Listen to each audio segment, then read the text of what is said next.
rapport à la propagation des cas communautaires, bon, les techniciens de surface sont les plus exposés. Absolument. Ou à votre niveau, est-ce qu'il y a des dispositions particulières que votre structure a prises pour vraiment vous protéger?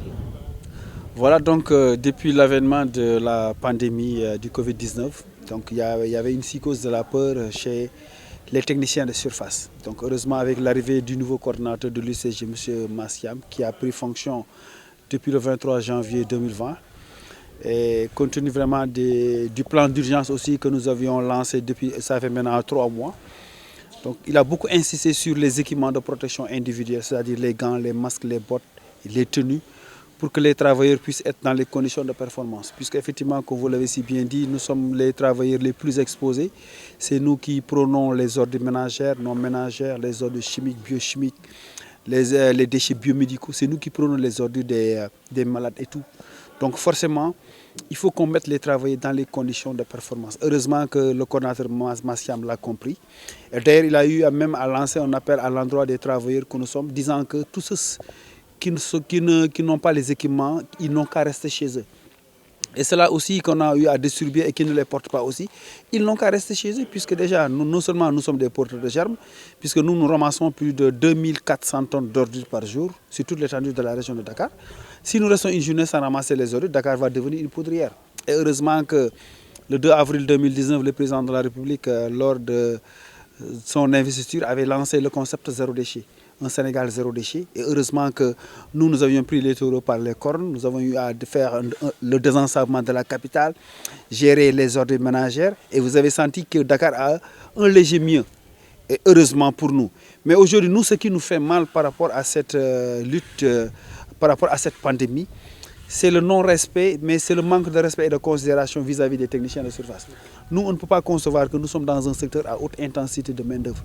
Nous sommes plus de 1600 agents permanents, 950 journaliers. Et tout le monde a vu que le président de la République a lancé la force Covid avec un budget de 1000 milliards, plus un budget de 64 milliards qui a été alloué au personnel soignant. Et puis c'est le lieu de tirer un chapeau par rapport à ces corps-là. Mais comme nous sommes la première force de défense et de sécurité, quand on remercie les soldats, remercie la police, la gendarmerie, le ministère de la Santé, mais et les techniciens de surface qui se tuent chaque jour que Dieu fait, qui ont été les précurseurs de ce phénomène social, qui se sont décomplexés. C'est des pères de famille, c'est des mères de famille, c'est des cas sociaux. Aujourd'hui, ils sont laissés à eux-mêmes. Si ça n'aurait pas été le coordinateur de l'UCG, mais ces travailleurs-là seraient restés chez eux. Aujourd'hui, nous avons des collègues parmi nous.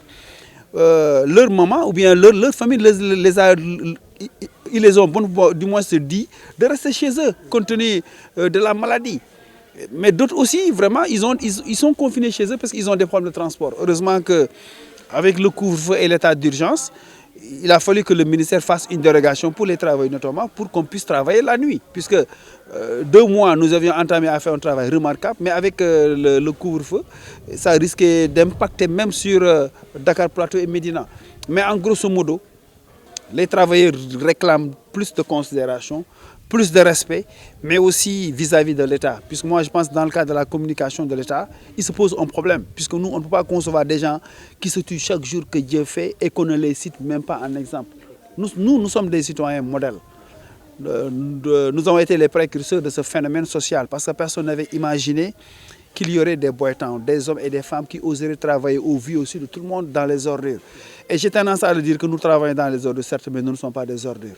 Et je pense qu'aujourd'hui, il va falloir changer de paradigme, changer de discours pour réhabiliter les travailleurs que nous sommes et exiger aujourd'hui à l'État de payer des primes exceptionnelles de risque. Aujourd'hui, regardez nos collègues techniciens de surface de France.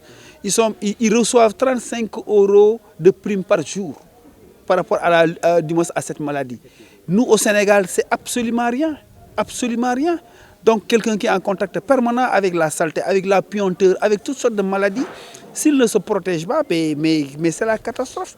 En tout cas, nous osons espérer que l'État du Sénégal va changer de discours pour non seulement mettre les travailleurs dans les conditions de performance, nous équiper davantage, mais aussi nous respecter dans l'exercice de nos fonctions. Il faut être psychologiquement très fort pour être technicien de surface. Un maillon essentiel de la lutte contre le coronavirus, c'est l'hygiène et la propreté. Aujourd'hui, il y a le côté population aussi qui doit jouer son rôle. Quel est le message que vous avez à lancer aux populations pour qu'elles puissent tenir compte du fait que cette maladie est une maladie d'hygiène, qu'il faut tenir compte de beaucoup de paramètres?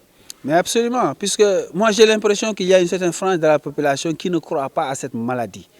Aujourd'hui, l'État a décrété une guerre, mais pour aller en guerre, il faut des armements. Et je pense qu'aujourd'hui, par rapport à cette maladie, c'est un ennemi invisible. Quand on se bat avec un ennemi invisible, il faut se prémunir. Je pense qu'aujourd'hui, les populations doivent changer de comportement. Je le dis tout le temps, hein, si on a mené la société la plus performante du monde, les bailleurs de fonds les plus nantis du monde et que les comportements ne changent pas, le travail sera toujours voué à l'échec. Les populations aussi, elles doivent aujourd'hui respecter le couvre-feu, respecter l'état d'urgence, mais respecter aussi les mesures d'hygiène. Porter le port du masque est obligatoire. Aujourd'hui, regardez, vous l'avez dit tantôt à l'entame de votre propos, qu'il y a des cas communautaires. Mais ces cas communautaires, c'est parce qu'aujourd'hui, si le virus aujourd'hui se propage d'une manière exponentielle, c'est parce que les gens ne restent pas chez eux. Moi, je pense qu'aujourd'hui, il va falloir que les gens sévissent et que nous sommes dans un état de droit. Il faut qu'aussi force reste à la loi. Que les populations nous accompagnent, que les populations aussi nous aident à gérer le cadre de vie sain. Chaque jour, nous faisons la même chose. Nous nettoyons, mais nous constatons qu'à chaque fois, c'est des dépôts sauvages par-ci et par-là, ou bien c'est une certaine indiscipline notoire caractérisée d'une certaine frange de la population qui ne nous aide pas, qui ne nous facilite pas la tâche, qui dépose les gravats à tort et à travers. Et je pense qu'aujourd'hui, pour un État qui se respecte, il va falloir aujourd'hui, dans le cadre du Sénégal zéro déchet, non seulement valoriser les ordures, qu'il y ait des infrastructures qui répondent aux normes environnementales, permettre aussi aux populations de ne pas cohabiter avec la saleté. C'est-à-dire une mission des moyens. Et que les populations aujourd'hui nous accompagnent, puisqu'il y a une certaine frange de la population vraiment qui nous respecte, qui nous aide, qui nous assiste et qui fait tout vraiment pour que le travail puisse se faire dans les règles de l'art. Mais je pense qu'aujourd'hui, par rapport à cette pandémie, nul n'est épargné. Nul n'est épargné. Donc aujourd'hui, il faut un changement de comportement responsable à tous les niveaux pour éradiquer définitivement cette pandémie qui est en train de faire des ravages dans le monde. Aujourd'hui, regardez, les plus grandes puissances mondiales aujourd'hui sont à terre.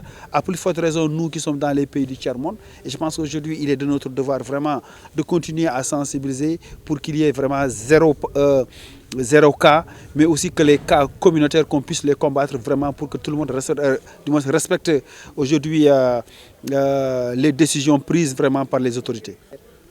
Êtes-vous prêt à... Êtes-vous pour ou contre le confinement total ou partiel? Mais si on va confiner les gens, mais ce serait la catastrophe. Puisque nous ne sommes pas comme les pays nantis aujourd'hui. Mais pour confiner quelqu'un, il faut que les gens aient aujourd'hui de quoi se nourrir. Aujourd'hui, nous avons vu des gens qui profitent vraiment du Covid-19, surtout certaines entreprises, pour licencier abusivement, ou bien c'est des chômages techniques à n'en plus finir. Heureusement que l'État, dans le cadre de la politique sociale, a initié la résilience sociale et économique pour respecter non seulement la législation du travail, mais aussi ne pas licencier. À défaut même de ne pas payer des salaires, de payer 70% des salaires pour maintenir vraiment la situation. Moi, je pense que le confinement au Sénégal, si on ne fait pas attention, ça risque de créer un soulèvement populaire, puisque nous avons aujourd'hui des gens qui ne mangent pas à leur faim. Même cette distribution que vous avez vue, l'État a pris une partie même, c'est pas tout le monde, mais c'est une partie qui a été prise en charge pour pouvoir maintenant gérer la situation. Mais en tout cas, moi, j'ose espérer que les gens vont tout faire pour qu'il n'y ait pas un confinement. Le confinement au Sénégal ou bien le confinement en Afrique, ce serait vraiment la catastrophe.